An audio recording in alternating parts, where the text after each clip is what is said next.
dictando CNN, y CNN ya dice, Roberto, que la ventaja es para los demócratas en la Cámara. Se anticipa que eso ocurra, pero no se está dando una ola como se anticipaba. Sí, a ver, como se anticipaba, sí podemos decir que sí. Yo quisiera repetir lo que dijo Dan antes. Las encuestas hay que saber entenderlas. Las encuestas te decía que con un margen de error más o menos 3, los demócratas conquistarían la Cámara de Representantes, que es en la realidad la gran batalla que tenemos esta noche, porque es la más representativa de una elección, digamos, nacional segmentada a diputados. La elección en el Senado es parcial, una tercera parte. La elección de gobernadores es parcial y, por supuesto, yo creo que los demócratas van a recuperar un poco más de espacio.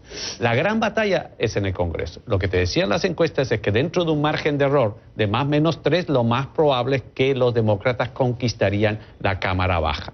Eso yo creo que es lo más probable todavía. Quizás no como habrían esperado muchos, que la ganen con 5 o 10 votos versus que la estaban perdiendo con cuántos eran, como 30 o 35, no me acuerdo. Entonces hay un avance. La joya de la corona sí sería qué pasa con Ted Cruz en Texas. ¿Por qué? Porque es el representante de esos sectores extremos, en mi opinión, el Tea Party, que la pregunta que nos tenemos que hacer, y es muy bueno tu análisis, Al, es si es que esta elección lo que nos dice es que los extremos van a ganar y el centro va a disminuir. Y eso es un análisis que tenemos que seguir haciendo. Pero segundo, más importante, esta sigue siendo una batalla entre lo urbano y lo rural. Tú ves cada uno de los mapas, incluyendo Florida, que es un estado más complejo.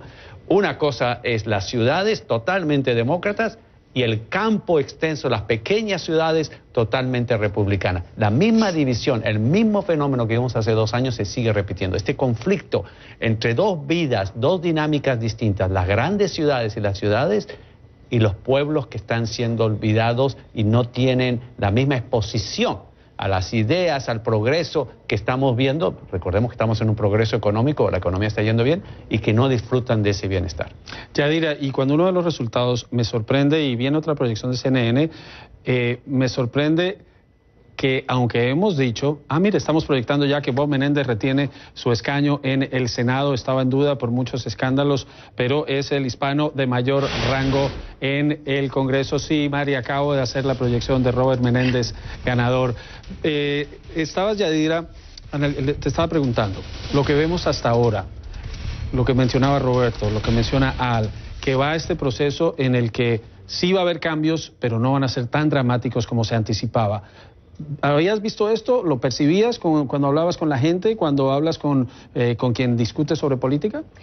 Bueno, la verdad es que globalmente hay una tendencia. El centrismo comprensivo, a veces un poco débil, púrpura, a veces en el contexto local está disminuyendo. Pero porque, bueno, desde luego ya vemos como Bolsonaro utilizó el voto evangélico, algo que Trump ha tratado de utilizar como cuando pasó la legislación a favor de los religiosos, introduciendo la política. Si Bolsonaro ganó en Brasil, eso te dice que el contexto global no favorece el centrismo. Y cuando la campaña republicana utilizó tanto el miedo, el horror, el odio, porque ellos dicen que los demócratas están enojados. No, yo últimamente lo que veo son republicanos muy enojados.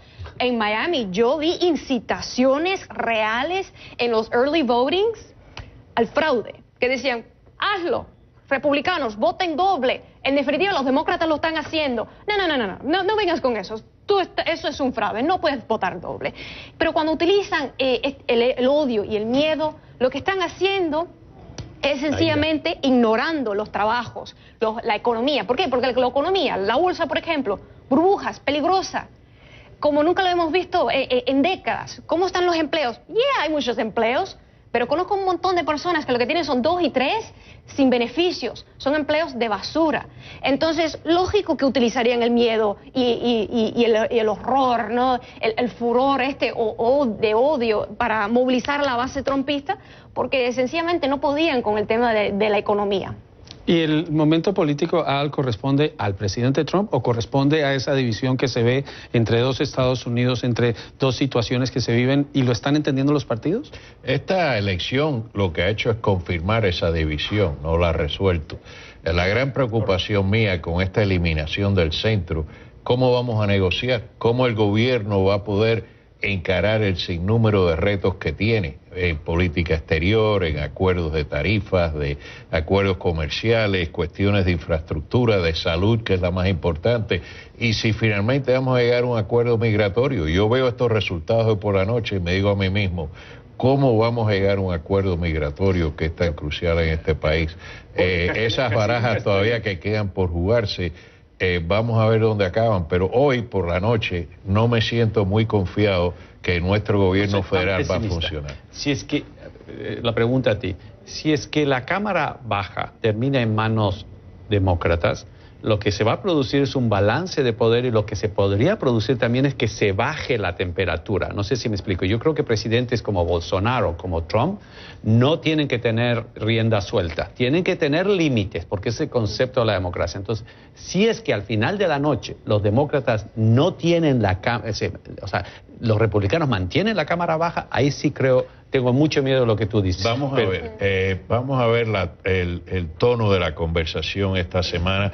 Nos va a decir mucho sobre lo que yo estoy esperanzado. María Cardona muy calmada. Sí, déjame decirte, ojalá que tengas toda la razón, porque si amas a este país, que reconoces que los retos que tenemos son muy grandes para estar tan divididos. Así que la retórica, el tono de los nuevos líderes en el Congreso va a ser justicia e igualdad para todos. Sí. Bueno. Exactamente.